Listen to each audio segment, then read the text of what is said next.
මේ ඉතින් ගොඩක් ඔඩියන්ස් එක ඒක වැරදියට ගන්න ඉඩ තියෙනවා. නිකන් අපි නිකන් බොන්න මෙයාලව නිකන් තල්ලු කරන වගේ බිව්වට කමක් නැහැ වගේ. මම කියන්නේ ඕක මිනිහෙක්ගේ ජීවිතේ අරමුණු තියෙනවානේ. අරමුණු තියෙනවා, පවුල් තියෙනවා, තමන්ගේ ආර්ථිකය තියෙනවා, තමන්ගේ ජීවිතේ යන්න ඕන තැන් ටික තියෙනවා, සෞඛ්‍ය තියෙනවා. ඉදිරියෙන්ම තමන්ගේ ජීවිතේ ආරක්ෂා කරගෙන පොඩ්ඩක් බිව්වට කමක් නැහැ.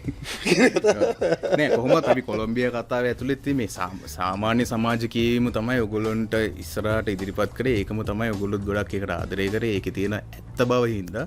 ඉතින් ඒත් එක්කම මම ඊට පස්සේ ආයේ ડોක්ටර්ගේ පැත්තට එනවා මේ ප්‍රශ්නයක් අරගෙන. ශානක කියනවා ડોක්ටර් නිර්මාණකාරුවෙක් විදිහට සාමාන්‍යයෙන් අපි මේ සමාජයේ තියෙන දේවල් තමයි පිළිඹු කරලා තියෙන්නේ. ඒක එහෙම ප්‍රශ්නයක් නැහැ කියලා. ඒකට අනිවාර්යෙන් ડોක්ටර්ත් දෙයක් ඇති එකතු කරන්න. ඒත් එක්කම මම ડોක්ටර්ගෙන් අහන්න කැමතියි. දැන් අපි මේ කතා කරේ මත්ද්‍රව්‍ය නෙමෙයි මත්පැන් කියමු, මත්පැන් භාවිතය ගැන. මේ මත්පැන් මත්ද්‍රව්‍ය භාවිතය සහ මත්පැන් මත්ද්‍රව්‍ය වලට ඇබ්බැහි වීම කියන පරිවර්තනය වෙන්නේ කොහොමද? ඔව් ඇත්තටම හොඳ ප්‍රශ්නයක්. ඒක අපි කතා කළ යුතුම කාරණයක්. ඒකට එන්න කලින් කොලොම්බියා කතාවත් එක්ක මම සම්බන්ධ වුණොත් රටත් එක්ක සම්බන්ධ වුණොත් ඇත්තටම දැන් එයාම මේ ඔබ අහූ ප්‍රශ්නට උත්තරේ දුන්නා මේ චුට්ටක් ගත්තට කමක් නැහැ කියලා කිව්වා.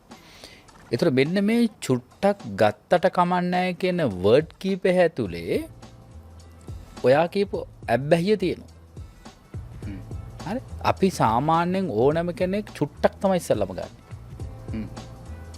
ඒ චුට්ටක් ගත්තට පස්සේ එයාට ඒකේ මොකක් හරි ආතල්ලයක් හම්බ වෙනවා. අපේ වචනෙන් ආතල්ලයක් හම්බ වෙනවා. හරි දැන් බන්ධනාගාර බොහෝ අය කියන ආතල් එකක්. ඒකේ ආතල් එකක් තියෙනවා සර්. එතකොට දැන් ඒ ආතල් එක ලැබුණාට පස්සේ එයා ඒ ත්‍රිල් එක ගන්න එයා පොඩ ගන්න යනවා. එතකොට සමහරවිට ඒ පොඩ කියන එක එයාට තේරුම් ගන්න බෑ. ඒක දැන් උදාහරණ තව මම කතා කරොත් එහෙම ඒ ඇබ්බැහියට සමහර වෙලාවට අපි කතා කරන වචනයක් එකතු වෙන්නත් පුළුවන්. ශාඹාද හොඳින්නේ කිව්වොත් අන්න ඒක ඇතුලේ අර ප්‍රවර්ධනය කිරීමක් අපි කරනවා. දැන් ඒ වගේම තමයි දෙබ්බතුමා අහපු මත්පැන් කියන එකත් සමහරවිට ප්‍රවර්ධනයක්. මත් කියන එකයි පැන් කියන එකයි අපි පැන් කියන්නේ බුදුන්ට පූජා කරන එක. ගෞරවණීය වචනයක්. ඒතර මේ ඕන කෙනෙක් හිතන්න පුළුවන් පැන්නේ නේ ඒකත් ඇබ්බැහියට හේතුවක්. ඒතර අපි ඕනෑම මොහොතක අපි සමහර විට අපි නොදැනුවත්ව සමහර ඒවා ප්‍රවර්ධනය කරනවා. එතකොට දැන් ඔබ අහපු අනිත් පැත්තට ගියොත් එහෙම දැන් මේ ඇබ්බැහිය කියන එක ওই විදිහට යූස් කරනවා. මේ යූස් කියන වචනේ අපිට ගන්න පුළුවන් ඒකට යූස් කරනවා, භාවිතා කරනවා. අපි ඕනෑම දේ වතුර බොනවා, කනවා, ඒ වගේ ඕනෑම දෙයක් අපි භාවිතා කරනවා. මේ යූස් කරන එක සමහර වෙලාවට ඇබියුස් කරනවා. උදාහරණයක් අපි සමහරලාවට මොකක් හරි පෙත්තක් අපි බොනවා වේදනානාශකයක් විදිහට. අන්නේ පෙත්ත සමහර වෙලාවට එයා බොනවා වෙන එකකට. ડોක්ටර් මම පොඩි ප්‍රශ්නයක් අහනවා ડોක්ටර්ගෙන්. එතකොට සමහර රටවල් වල සමහර දැන් අපේ සමහර ප්‍රදේශවල ඒ කියන්නේ දැන් අපි කිමුකෝ වයින් කියලා යුරෝපාකරයේ සංස්කෘතික ලක්ෂණයක් විදිහට වයින් කියන එක තියෙනවා. එතකොට ඒක නරක දෙයක්ද හොඳ දෙයක්ද? ඔව්. දැන් අපි වයින් කියන එකයි යුරෝපීය රටයි ලංකාවයි ගත්තොත් ඔයා ප්‍රශ්නෙත් එක්ක දැන් අපි විදේශීය රටක වයින් භාවිතා කරන්නේ කුමක් සඳහාද? සහ කොච්චර ප්‍රමාණයක්ද? දැන් ඔබට මතක නම් අපේ රටේ තිබුණා මේ ඉස්සර මිනිස්සු වෙනුවෙන් කඩේ තිබුණ රුපියල් 5 ටොපිය ඔබ අහලා තියෙනවා. තම් ශ්‍රීමත් මදන මෝදකය. නේ එහෙම එකක් තිබුණානේ 5 ටොපිය කියලා අය කියන්නේ. දැන් ඒක මං හිතන්නේ නෑ තහනම් කළා. ඒතර ওই 5 ටොපිය ආයුර්වේද නිෂ්පාදනයක් විදිහට තමයි එන්නේ. ඒතර ඒක නිෂ්පාදනය කරලා තිබුණේ ආහාර රුචිය වර්ධනය කරන්න. ඒතර ඒ ආහාර රුචිය වර්ධනය කරන්න නම් ඒක ඒ චූටි සාමාන්‍ය සියඹලට 3ක් විතර ලොකු එකක්. හරි. එතකොට ඒක 4ට පළලා එක කොටසක් තමයි ආහාරයට පෙර ගන්න කියන්නේ. කිරි එකක් එක්ක. කිරි එකක් එක්ක. ඔයා දන්නවා. එතකොට දැන් හිතන්නකෝ ඔබේ අත්දැකීම සහ ඔබ දැකලා තියෙන තාරුණ්‍ය අත්දැකීම ගත්තොත් එහෙම එදා මේක 2ක් කෑව සමහරු මේක 3ක් කෑව. දැන් ආපහු යනවා මම යුරෝපයේ වයින් එකට. වයින් එකේ වයින් ග්ලාස් එක ඔබ දැකලා ඇති. එතකොට ඒ අය බොන්නේ ඒකෙන් ඒ ප්‍රමාණයට තාම සීමිත ප්‍රමාණයක්. එතකොට අපි ඇත්තටම අර යූස් කියන එක තමයි මේ ඇබියුස් වෙනවා. අපිට ඔබ ඇහුවෙත් එහෙම ප්‍රශ්නයක්. එතකොට අපි සමහර ඒවා දිහා බලලා ඒක අපිට පරිවර්තනය කරගන්නවා.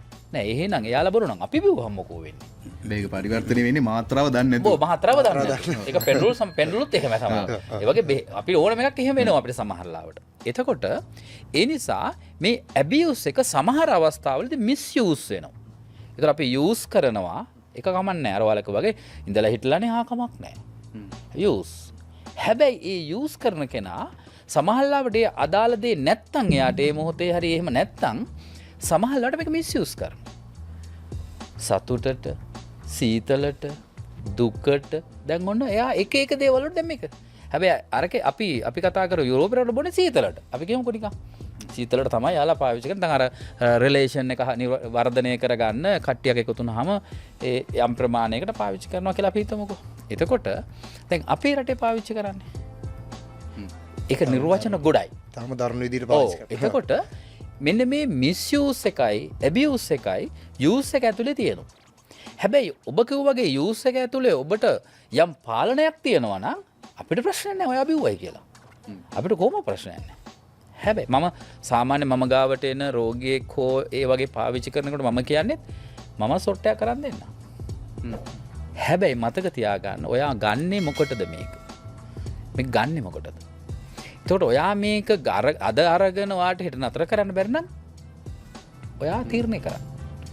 ඔයාට පුළුවන් නම් සතිර සැරයක් නම් ආගේ ප්‍රශ්නයක් නැහැ. දැන් මට ඊයේත් එහෙම එක්කෙනෙක් හම්බ වෙනවා. අද උදේත් මට එක්කෙනෙක් හම්බ වෙනවා. රට යන ඉන්න අම්මා කෙනෙක්ගේ එයාගේ හස්බන්ඩ්. එයාකට මම සතිර සැරයක් බොන්නේ. ඒතර මම එයාට ඔට්ටුවක් දුන්නා. මම නෝන රට ගියාට පස්සේ ඔයා මේක මිස්යූස් කරනවා. නෝන නෑනේ. කවුරුත් නෑනේ. තනීනේ. තනිකමනේ. අන්න ඒ විදිහට තමයි මේක නිර්මාණය වෙන්නේ. සමහර මෙහෙමනේ ડોක්ටර්. ඕක ඒක මම කිව්වේ අර තමන්ගේ පෞල් ජීවිතත් විනාශ කරගෙන තමන්ගේ ආර්ථිකෙත් විනාශ කරගෙන තමන්ගේ ඉන්න සමාජයත් තත් හානි කරලා ඕක පාවිච්චි කරන්න යනවනේ. ඒක තමයි දැන් අපි ඒක තමයි කිව්වේ දැන්. ඔබට වගකීමක් තියෙනවා නම් ඔබට මට මේ හැමෝටම අපිට වගකීමක් තියෙනවා නම් මම යූස් කරන එක යූස් විතරයි නම් අපිට ප්‍රශ්නයක් නැහැ. රටට ප්‍රශ්නකුත් නැහැ, ලෝකෙට ප්‍රශ්නකුත් නැහැ, පවුලට ප්‍රශ්නකුත් නැහැ, ආර්ථිකයට ප්‍රශ්නකුත් නැහැ. හැබැයි අපි ඒක ඇබියුස් කරලා මිස්යූස් කරනකොට ප්‍රශ්නයක් එනවා. ඊළඟ ඔබ අහපු ප්‍රශ්නෙට දැන් මේක ඇබ්බැහිය දක්වා යන්නේ කොහොමද? එතකොට මෙන්න මේ දෙක අතරේ එයා ගමන් කරනකොට එයා ඇඩික්ෂන් කියන තත්ත්වයට එනවා. මෙන්න මේ ඇඩික්ෂන් කියන තත්ත්වයේදී අපි කියන්නේ එයාට කායිකව ඉල්ලනවා යා. ඒ කියන්නේ කායික ඉල්ලනවා කියන්නේ සමහරලාට දැන් මේ හවස ඉන්නකොට ඇඟ රිදෙනවා අප්පා. දන්න ඕන පුට්ටක්. කියලා එයා සමහරලාට එයාගේ කායිකව ප්‍රශ්නයක් මතු කරගෙන එයා යනවා බොන්න. හරි මොකක් හරි ගන්න. ඒතර ඒක තමයි ඇඩික්ෂන් කියලා කියන්නේ. හැබැයි අපි ලෝකේ තව පියවරක් හඳුන්වා දීලා තියෙනවා ඩිපෙන්ඩන්ට් කියලා. ඒතකොට මෙන්න මෙතනට ආවම තමයි අපිට මත්ද්‍රව්‍ය නැතුවම ඉන්න බැරි මට්ටම තියෙන්නේ. මොකද එතනදී කායිකව සහ මානසිකව බැඳීමක් නිර්මාණය කරගන්නවා. සමහර වෙලාවට එයා වෙවුලනවා. බිව්වේ නැත්තම් වෙවුලනවා යන්න ඕනේ. එහෙම නැත්තම් එයාට නිින්ද යන්නේ නැහැ. කන්න බෑ. ඒ වගේ මානසිකවත් මේක ඉල්ලනවා ඊට පස්සේ. අර කායිකව විතරක් නෙමෙයි. ඒතර මෙන්න මේ කායිකව සහ මානසිකව බැඳීමත් එක්ක එයා මත්ද්‍රව්‍ය සමග ජීවත් වෙනවා. ඒකම ඕනේ. උදේ නැගිටින්නේ ගහලා. නැත්තම් නැගිටින්න බෑ. එතනට එනවා. එතකොට මොනවා හරි තැනක දැක්කොත් එයාට යන්න හිතෙනවා. gedara නෙමෙයි අතන්ට තමයි යන්න හිතෙන්නේ. නොගත්තොත් අපි කියනවා විරමණ ලක්ෂණ කියලා. නොගත්තොත් සමහරවිට කබ එනවා, වමන යනවා, টয়ලට් යන්න ඕන, නිරන්තර টয়ලට් යන්න ඕන, නිින්ද යන්නේ නැහැ. මේක විවිධ වූ තත්වයන් එයාට නිර්මාණය වෙනවා. අපි සමහරවිට එයාට හරි අද ඉඳලා පටන් ගමු අපි නොබී ඉන්න කියලා කිව්වොත් අන්න එදා ඉඳලා මේ සිද්ධිත් වෙනවා. ඒ නිසා එයා බොන්න යනවා. සමහර අපිත් එක්ක මේ ට්‍රීට් ගන්න ගමන් එයා බොනවා. එයාට නතර කරන්න අමාරුයි. දැනුත් මං ගාව එක්කෙනෙක් ඉන්නවා අවුරුදු 8ක් ගත්ත කෙනෙක්. දැන් බොන්නේ නැහැ. සති 3ක් කියලා බොන්නේ නැහැ දැන්. එතකොට එයා හැම වෙලාවෙම කියන්නේ අනේ සර් මම නම් බොන්නේ. අරවා කියපු පෞල් ප්‍රශ්නයි ඔක්කොම එයා දැන් කියනවා. ආර්ථික ප්‍රශ්නයි මම වැටලා ඉන්නේ කිසිම දෙයක් නැහැ. දැන් නම් මං ආයි බොන්නේ නැහැ. සර් කිව්වාගේ මං ඉන්නවා. එතකොට ඒ නිසා මේ කායිකව මානසිකව යම් විදිහකට මිනිස්සෙක් බැඳුනොත් මද්ද්‍රව්‍යයකට එතනින් එහාට සොරි තමයි. ඒ තමයි කියන්නේ. මොකද හේතුව විශේෂයෙන් ඔබ ඉස්සලා අහපු ප්‍රශ්නේදී අයිස් කියන මද්ද්‍රව්‍ය ගත්තොත් එයාට නතර කරන්නම බෑ. එයා කායිකව මානසිකව එක මාසයක් ඇතුලේ සොට් 4-5ක් ගන්නකොට එයා එක ජීවත් වෙනවා. අම්මට ගහලා කල්ලි අරන් බොනවා. ගේ බඩු විකුණලා හොරකම් කරලා බොනවා නැත්තම් ෆෝන් එක මොන හරි තියෙන දෙයක් අරන් ගිහලා විකුණනවා. ඒ තරම් එයා ප්‍රබල වෙනවා. සමහර තමන්ගේ මහත්ය තමන්ගේ දරුවට මොන හරි විනාශ කළා හරි එයා බොන්න යනවා. ඒ තරම් අයිස් කියන මද්ද්‍රව්‍ය ප්‍රබලයි. ඒක ඩිපෙන්ඩ් වෙනවා ඊටාම වේගී. ඒක ශරීරයට අහිත කරයි ගොඩක් දේවල් තියෙනවා අයිස් වල. ඉක්මනින් කෙට්ටු වෙනවා, ස්නායු දුර්වල වෙනවා, ශරීරය කෘෂ වෙනවා. ලොකු දේවල් ගොඩක් අයිස් මද්ද්‍රව්‍ය ඇතුලේ සිද්ධ වෙනවා. ඉතින් ඒ නිසා මං කියන්නේ මේ අපි භාවිතා කිරීම කියන එක දැන් අපි බත් ගත්තත් එහෙමයි. හැම වෙලාවෙම බත් ඕනෑ කියලා අපිට සමහරට හිතෙනවා. ඒතකොට අන්න එහෙම අර ඔබ වගේ හැම 31 රෑ. එහෙම තිබ්බනම් හොඳයි වගේ හිතෙනවා. දැන් ඒක කමන්නේ යූස් තමයි. හැබැයි ඒක ඔබට කන්ට්‍රෝල් එකක් තියනවද කියලා ඔබෙන් අහලා මිසක එතනින් එහාට උත්තරයක් ගන්න ගියොත් ඒක ඔබට අමාරු වැටෙන සිද්ධියක්. සහ ඒකේ මාත්‍රාව මොකක්ද කියන එක අනිවාර්යෙන් අනිවාර්යෙන් දැනගන්න ඕනේ. කියන විදිහට ඕක සෑහෙන දරුණු දෙයක් නේ ඕක. අනිවාර්යෙන්. ඕක හැබැයි ડોක්ටර් ඕකට යම් ඉතිහාසයක් තියෙනව නේද? කියන්නේ ශිෂ්ටාචාරගතවම එනව නේද ඔය අපි මද්ද්‍රව්‍ය කියන එක ලෝකයේ ඉතිහාසය අපි ගත්තොත් එහෙම ඉස්සල්ලා මද්ද්‍රව්‍යයක් හම්බ වෙන්නේ දැන් අපි ගත්තොත් එහෙම බොන ඒවා. බොන මොන හරි දේවල් අපිට හම්බ වෙන්නේ සාමාන්‍ය වැඩි ජනතාව නැත්තම් ඒ ගෝත්‍රික ජනතාව කැලේ මැද්දෙන් ඇවිදගෙන යනකොට එයාට වතුර බොන්න තැනක් නැති වෙනවා. වතුර නැති වෙනවා. පස්සේ එයා දකිනවා ගස් බෙන එක වතුර ටිකක් තියෙනවා. එයා ඒක අරන් බොනවා. බීලා ටිකක් වෙලාවක් කරනකොට මේ අර කියන මේ අද වර්තමානයේ කට්ටිය කියන මේ ත්‍රිල් එක එනවා. එතකොට එයා හිතනවා මේ එහෙම කොහොමද වුනේ? අන්න ඊට පස්සේ එයා මේ දියර මද්ද්‍රව්‍ය හදන්න පටන් ගන්නවා. ඒ මානවයා. ඒක අපිට ඉතිහාසයේ කවදද කියලා කියන්න බෑ. ඒ ගෝත්‍රික මානවය එහෙම හදාගෙන ඇවිල්ලා තියෙනවා. ඊළඟට අපි ඔය ගංජා වගේ ඒ වගේ දෙයක් ගත්තොත් එහෙම මිනිස්සු ඒ වවපු තැන්වල ඇවිදගෙන ගිහිල්ලා ඒ ඇඟේ ගෑවෙන ලාටු ඇඟේ මේ හැමේ ගෑවිලා මත් වෙන ඒවා තියෙනවා. ඒතකොට ඒ විදිහට තමයි ඉතිහාසයේ මිනිස්සු මේක මද්ද්‍රව්‍යයක් කියලා වෙන් කරගෙන හඳුනාගන්නේ. අද ඒවා કૃත්‍රිමව හදන ඒවා තියෙන ඕන තරම්. සමහර තැන් අපේ ලංකාවෙත් තියෙන કૃත්‍රිමව හදන තැන් ඕනෑ තරම්. එතකොට ඒ නිසා ඒ ඉතිහාසය ගත්තත් වර්තමානය ගත්තත් මිනිස්සු පාවිච්චි කරන්නේ මොකටද කියන එක අවබෝධ කරගෙන තමයි ඕනෑම දෙයක් අපි පාවිච්චි කරන්න ඕනේ. කියන තමයි මගේ අදහස.